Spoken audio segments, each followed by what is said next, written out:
Sensory Integration by Mary Dykes and Erin Bennet, students at Southwest Minnesota State University.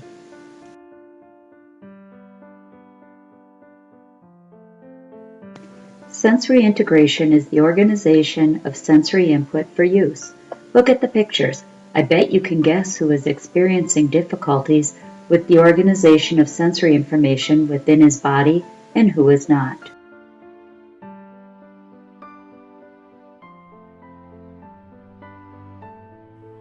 The idea of sensory integration was developed by Dr. Jean Ayres in 1963.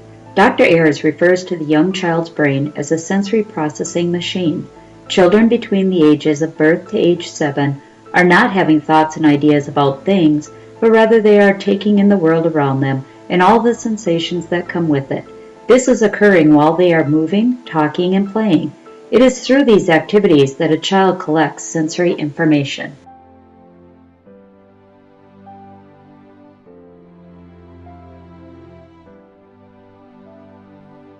Everyone knows about our 5 senses: sight, the visual system; sound, the auditory system; touch, the tactile system; taste, the gustatory system; and smell, the olfactory system.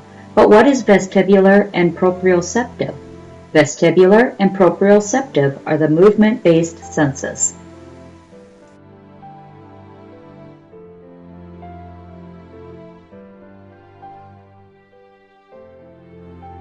The vestibular system includes the parts of the inner ear and brain that help control balance and eye movement. Vestibular disorders are associated with vertigo and dizziness. Purposeful movement like rolling, pulling up, rocking, walking, and bouncing help children develop eye control. Sometimes leg weights are incorporated into a child's daily routine to assist with balance.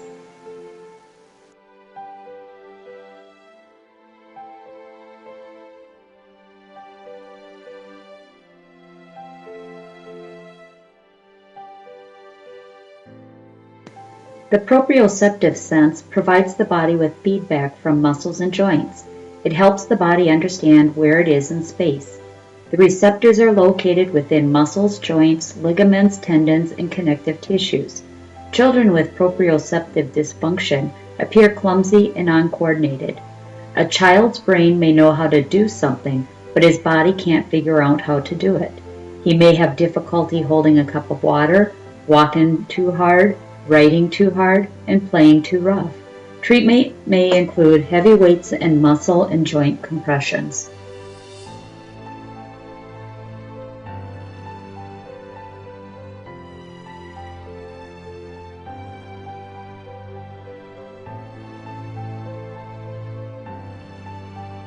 There are varying degrees of sensory integration.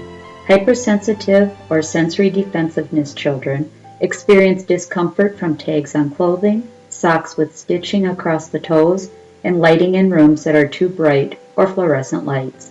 Hypersensitive children struggle with being touched or caressed.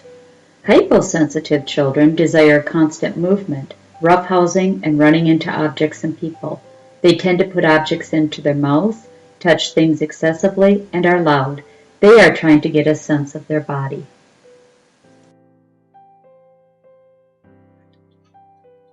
SPD causes. Exact cause is unidentified.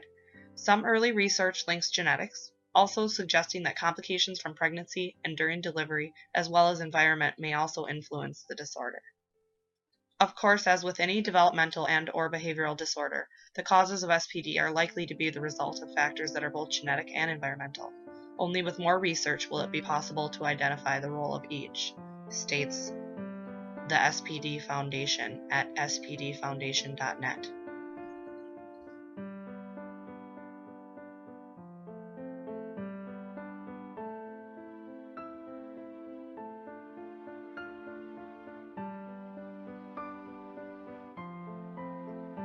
How to treat children with SPD. Most children with sensory processing disorder are just as intelligent as their peers. Many are intellectually gifted. Their brains are simply wired differently. They need to be taught in ways that are adapted to how they process information, and they need leisure activities that suit their own sensory processing needs, according to the SPD Foundation site.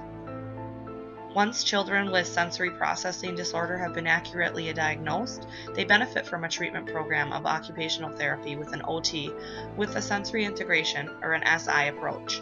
When appropriate and applied by a well-trained clinician, listening therapy such as integrated listening systems or other complementary therapies may be combined effectively with OT and SI.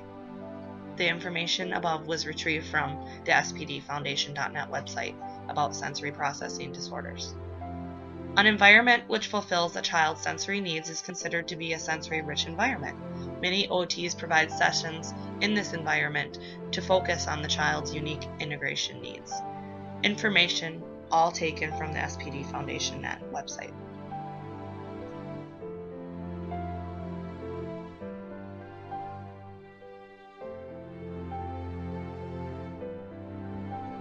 Therapy goals.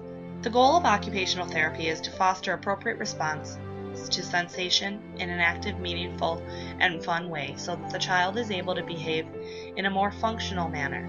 Over time, the appropriate response is generalized to the environment beyond the clinic, including home, school, and the larger community. Effective occupational therapy thus enables children with SPD to take part in normal activities of childhood, such as playing with friends, enjoying school, eating, dressing, and sleeping, states the SPD Foundation site. A child's family is very important in meeting therapy goals. Some therapists recommend a sensory diet for the child while at home or in school, providing ideas for opportunities and activities that will encourage sensory input for the child.